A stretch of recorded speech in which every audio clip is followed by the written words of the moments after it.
Now in this lecture, we're going to be talk about what parameter that we have to show in the overall sheet what we are going to plot now.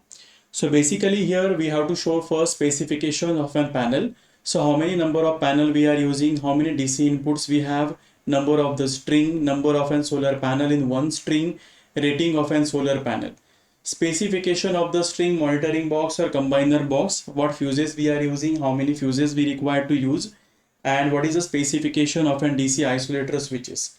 Then we require specifications for an electrical equipment also, that is an inverter capacity, transformer capacity, isolator switch capacity, auxiliary transformer capacity. So whatever parameter that we're going to use, everything will have to be write it over here. And on exactly on corner side, we have to mention what dimensioning or what unit we have used and what is a drawing number is there, what is the date of drawing, drawn by which anyone has been drawn it, then the check by and approved by.